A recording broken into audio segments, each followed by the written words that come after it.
এখানে একটা জিনিস আমরা আলোচনা করেছি আজকে যে আমাদের জানেন যে বৈষম্য বিরোধী ছাত্র আন্দোলনে আমাদের অনেক নিহত হয়েছে এবং অনেক আহত হয়েছে। আমাদের যা আহত হয়েছে তাদের একটা কর্মসংস্থানের কীভাবে ব্যবস্থা করা যায়, আমরা আমাদের এই ডিপার্টমেন্ট পুলিশ ডিপার্টমেন্ট থেকে আমরা অলরেডি একটা প্রপোজাল পাঠিয়েছি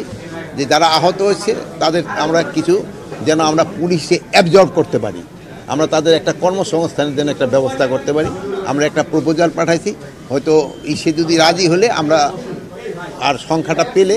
আমরা ওই ইসে যেহেতু এক একজনের তো এক এক রকমের সমস্যা, মানে যারা আহত হয়েছে তো মানে সবাই তো সব জায়গায় দেওয়া যাবে না, যে জায়গায় যাকে দেওয়া যায় ওই জন্য আমরা একটা তাদের একটা কর্মসংস্থানের ব্যাপারেও আমরা আলোচনা হয়েছে এবং আমরা খুব তাড়াতাড়ি হয়তো তাদের থেকে কিছু আমরা নিব যারা আল্লাহ দিলে তাড়াতাড়ি সুস্থ হয়ে গেছে এবং ভবিষ্যতে যারা এখনও অসুস্থ বা ভবিষ্যতে সুস্থ হয়ে যেন আসতে পারে এটার একটা ব্যবস্থা করা হচ্ছে। আমরা আপাতত আমরা 100 দিয়ে শুরু করতেছি, পরে হয়তো এই সংখ্যাটা আস্তে আস্তে বাড়াবো, যেটা আপনার প্রথম অবস্থায় তো এত পাওয়া তো সম্ভব হবে না। বাছাই করা আলু আর স্পাইসি সিজনিং এ প্রাণ পোটাটা চিপস নাকি বিস্কিট খেয়ে বুঝে নাও। যারা আহত হয়েছে তাদেরই আমরা, যেমন ধরেন একজনের একটা আঙ্গুলের সমস্যা আছে বা হয়তো তার একটা চোখের সমস্যা আছে, এইরকম লোকেরই আমরা যারা আমরা আপাতত তো একটা সব ডিপার্টমেন্টে আমরা করে দিব, বাট আমার তো মিনিস্ট্রি যেটা আছে আমরা এই মিনিস্ট্রি থেকে এই উদ্যোগটা নেওয়া হয়েছে। আরেকটা জিনিস হলো আপনাদের আমি আগেও বলছি যে আমরা এই ট্রাফিকের যে একটা সমস্যা এটা কিন্তু রয়ে গেছে, যদিও এই রাস্তা যানজটের সমস্যাটা আমার স্বরাষ্ট্র মন্ত্রণালয়ের একা কিন্তু দায়িত্ব না, এটা কিন্তু অন্যান্য মন্ত্রণালয়ের দায়িত্ব রয়ে গেছে, তবু আবার স্বরাষ্ট্র মন্ত্রণালয় কিন্তু এর সাথে জড়িত। এই জন্য আমরা কিন্তু প্রায় 1000 ছাত্রদের আমরা এই ট্রাফিক নিয়োগের জন্য আমরা একটা প্রপোজাল পাঠিয়েছি। আমরা এই পর্যন্ত 400 জনের মতো নিয়েছি। প্লাস আমরা আরেকটা প্রপোজালও আমরা পাঠিয়েছি যেমন রিটায়ার্ড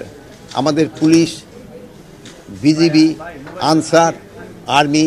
নেভি, এয়ারফোর্সে থেকে তাদের থেকে কিছু রিক্রুট করে এই ট্রাফিক ডিউটিতে লাগানোর জন্য,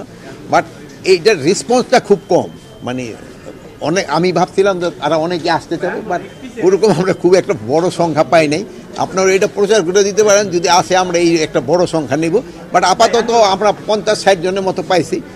আমরা পাইলে হয়তো আমরা চেয়েছিলাম যে অন্তত 500 জন দিয়ে প্রথম শুরু করি এই ট্রাফিকে, বাট এই সংখ্যাটা পাওয়া যায় না। শিক্ষার্থীদের সাথে ট্রাফিকের জন্য তাকেও তো আমরা ওই সময়টা খুব কম দিচ্ছি, যেন পড়াশোনাও চালাইতে পারতেছে এবং এইটাও যেন করতে পারে। আর এই জন্য তাদের একটা ওই সম্মানী, যেহেতু তারা হয়তো 4 ঘন্টা 3 ঘন্টা ডিউটি করলো আবার গিয়া ক্লাস করলো, ওইরকম এটা অনেকটা তাদের উৎসাহ যারা আছে ভলান্টিয়ার, যেমন ধরেন আমরা ওই যে বিএনসিসি ট্রেনিংয়ে করতে যেতাম না আমরা, যে ওইরকম ওই যে ট্রেনিংও করতেছে আবার করতেছে ওইরকমই।